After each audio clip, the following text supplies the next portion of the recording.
Hey, welcome to Married Life TV.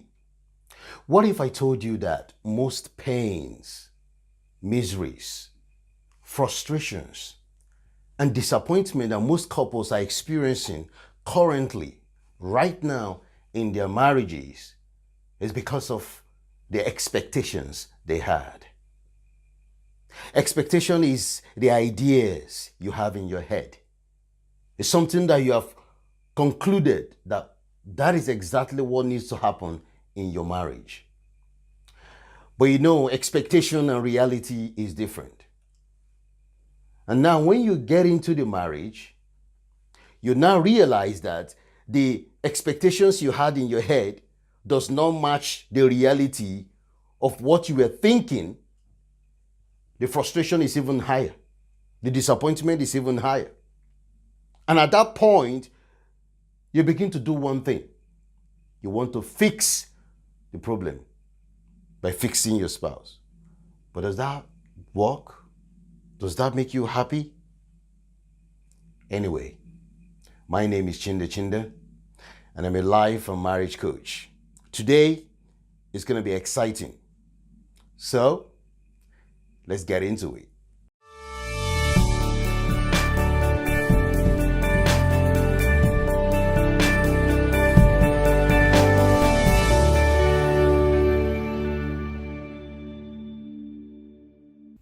Welcome back.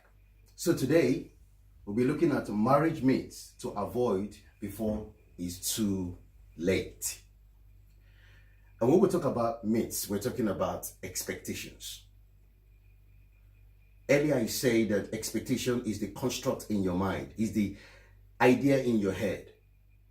The challenge is that most of these ideas, you've already known how it should look like, feel like, sound like. You completely has concluded how those ideas should unveil themselves in your marriage and in your relationship. So you might be wondering, who specifically am I talking to here? I'm talking to married couples, newly married, and mature adults, and possibly even for those who are separated, because it's actually important for you to re-examine some of the troubles and the challenges you face today, if it is because of the expectations you had even before you get in there. And for those that are yet to say I do, it's important for you to pay attention to this, because as a marriage coach, and for someone that's been married for over 10 years, I can tell you that most of these things has caused enormous, monumental problems and heartaches, and sometimes divorce in relationships that should have flourished and be better. The first thing we want to talk about is there is a perfect person for me. I think this is one of the big fallacies that we'll see. And sometimes the media, the televisions, and the movies sometimes don't even help. Articles that we've read sometimes don't even help. But if you're also very careful and you're a scholar, you will realize that from a science perspective, we are different. We're unique. And even God who made us uniquely and fearfully, so that we can be different and our personalities are not the same. So if you're thinking that you're going to find a perfect man, a perfect woman, without flaws, without frailties, completely perfect in everything, the question is, why would this person be on this earth anyway? Because the earth in itself has some deficiencies, some inadequacies, because of some challenges that we all see all around us. So every human has got their own weaknesses. So don't go out there expecting, or in your relationship right now, that the man or the woman is perfect, because they are not perfect, and you won't find one. And if you're waiting for your husband, your wife to change to become the perfect match of what you have here, you might wait for a very, very long time. Let's look at the second one. All you need is love for a perfect marriage. Well, yeah, I think Beatles, that's one of their favorite songs. Love is, we just make everything work. It's like a magic. That's very good. And the love is a state. It's a feeling. Okay, sometimes it's very hormonal. The excitement is there. And that is why most times most people get into the relationship, into marriage. We all go into that state of bliss and excitement. And we just want that to remain like that forever. But the thing is, if you want your relationship and your marriage to work, you need to intentionally create the love acts. Because love is about giving, sharing, and not just about having. So if you think that you are loving someone because what they give to you, what your spouse gives to you, or what you get out of your spouse, but not what you share, what you give back, then that's going to be a very big false expectation, because that has destroyed a lot of relationship today. Now, thirdly, most marriages end in divorce, so why work hard at it? Well, we know there are a couple of statistics, flying around in different articles and research papers, and they're saying that half of all marriages end in divorce. The question I always ask is, what about other variables like demographics? Okay, what about some other social economic factors which most people had not considered? Now, you wouldn't just conclude that a research done in the US with couples is generic in every part of the world. And to tell you, because of that, a lot of people are even not committing so much in their relationship, because they say, well, what's the point of working hard at it? Because most marriages end in divorce. The question is, why does most marriages end in divorce? I've been able to look at some stats as well, and I realized, especially in the UK here, if you look at the Office of National Statistics, the causes of divorce, the highest is unreasonable behaviors. And unreasonable behaviors have different parameters to it. How do you behave? Unreasonable behavior is a behavior, a comportment, a lifestyle that is harming or causing more problem or heartache to somebody else, which is your spouse in this case. So the question is, what is your attitude doing to your spouse? What is your behavior doing to your spouse? What are you meting out to your spouse every single day? And you're expecting to have a good marriage and a good relationship. And I believe you can tell me better if you're very sincere and you actually want to change things in your relationship. Number 4, my spouse should or must be my source of happiness always. I think this is a very big myth. In as much as your spouse is going to contribute to your own happiness, will do whatever they can to support you in the process of being happy, they will not take full ownership and responsibility to create happiness in your own life. And look, and I think I want to speak to the young ones and the mature adults that are yet to get into marriage, or for those that are in their courtship today, and they're thinking that, okay, now I'm single, I have to wait for marriage so that he or she can make me happy. So some baggages of problems, some baggages of issues that you haven't dealt with, and now you're expecting those problems and issues, you want to carry it into the marriage and expect the man and the woman to fix them so that they can make you happy. That's very dangerous. And that's a very big myth. And that's why you need to think about it very, very carefully. And if in your marriage right now, and you're thinking that your spouse is going to be the ultimate source of your happiness, I think you need to think again. First and foremost, self-acceptance. You need to accept yourself. And then you need to take full responsibility of the happiness that you want to see in your marriage. Very, very key one. Because don't expect your spouse to be the number one source of your happiness. You need to find a way to create happiness so your happiness can affect others in the marriage, which is your spouse or maybe your family, your kids, and everyone around you. You become a source of happiness, a contributor of happiness in their lives. Contribution of happiness in their lives. Not that you become the source, the number one source of happiness in their lives. So when the person doesn't do a particular thing that you expect, you become unhappy. When they're not around, you become unhappy. You can't continue to live like that in a marriage. Number 5, my kids should be my number one priority at all times. Kids are wonderful. I have kids. They are beautiful. They are sent from heaven. Kids are gorgeous. But one thing you need to understand that The fact that you have kids today, before the kids arrived into the family, there was a woman there, there was a man there. Do you understand what I'm saying? So if you neglect the relationship you have before the kids, obviously you have to sacrifice for the kids. You have to pay attention to the kids. You have to do whatever you can to ensure that you look after your kids, but not to the detriment of your own relationship, your own bonding and interaction and time with your spouse. Because without your spouse, there won't be any kids. So why would you now replace the kids with the relationship that you should continuously sustain and build as you nurture your relationship to be stronger, better, and even more enjoyable? Number 6, if my spouse changes, everything in our marriage will be fine or fixed. Well, I don't know how this is real. I don't know how this is going to work. Because to be honest, sometimes it's very difficult to change someone. It's very hard to fix someone. And if for whatever reason you are waiting because you have this expectation, this false idea that, oh, if he listens to me, if he understands me, if he does this, if he does that, every time it's about what they will do, what they will do, what they will do. What about what you will do? What about what you will change? I think we should start with ourselves. If we change, maybe that change can result into another change.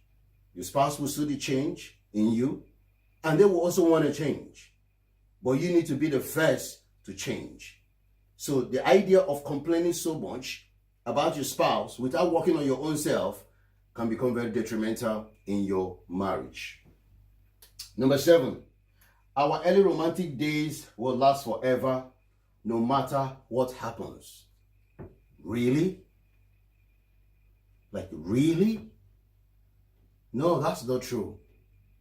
Absolutely, that is not true. Think about it. Every marriage starts in romance, in that phase of excitement, that phase of bliss. You know, they're just into one another, so engulfed into one another.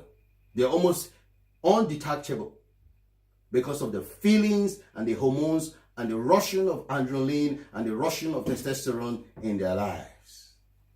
And they just want to enjoy each other.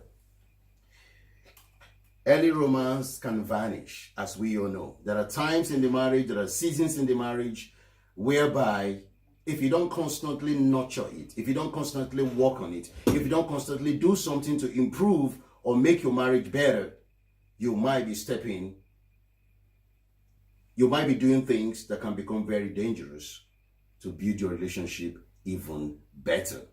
So if you want your romance to last, if you want to make things better, then you need to start working on yourselves, your communication, your conflict resolution skills, how you bond together, how you spend time together, what you do together, and how you improve in different areas of weaknesses in your relationship, and also strengthen every area that you think might become a problem by working on yourself first.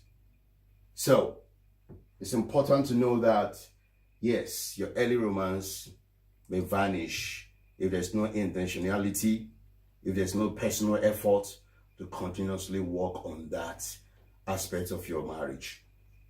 Number 8, there is no argument in a good marriage. Well, if something like that happens in a marriage, then probably someone isn't truthful, someone isn't sincere, or maybe someone isn't speaking, or someone feeling is suppressed, is dead. Because we are living beings, we are living creatures. Everybody has the right to express themselves, has the right to say things, not with an intention to hurt or destroy, but you can have a healthy argument. You can have a healthy disagreement, an intellectual time to discuss about things. You could use the Bible, you could use different facts, you could use common sense, but you come to a point whereby you disagree to agree in order to make things work and to move forward. So that is why it's very important and it's very key for every marriage to continuously realize that, look, in spite of these jolly times and exciting times and wonderful time we are having, the moment they get into the relationship, the moment the relationship begin to grow, begin to mature, they begin to realize that, wow, I'm seeing things that I didn't know about. Oh, look at the way my spouse speaks to me. Sometimes look at the way they're harsh to me. Look at the way they raise their voice to me. And look at this, look at that. But I didn't see that before. So at that point, you need to work on how you need to deal with different issues that arises. Because there is going to be. And if you have a marriage that there's no single time of disagreement, no single time that they see things differently, then I'm beginning to wonder, is that marriage actually working? Or they're just waiting for a time bomb? Number 9, having children will make your marriage bond stronger. Well, you know very well when a child comes into the relationship, into the marriage, 3 people, 4 people now in the marriage, one of the things is that there are challenges. You need to look after the kids. You need to wake up in the night. You need to do this. You need to do that. Children are very demanding. Let's be honest about it. And you need to do a lot of things to make them, keep them happy, also to ensure that they continue to grow better and better. There's so much responsibility. There's so much things that needs to happen in the marriage for it to actually work and for the children to be exciting. So if you do not work on your marriage consciously, spending time together, creating time of adventure, time of fun, time of doing things differently, you might be so shocked that you are just locked up in that place of rearing children, and then the relationship, the excitement, the togetherness, the agreement, and what makes marriage work will begin to fizzle out. That's why we need to be very careful.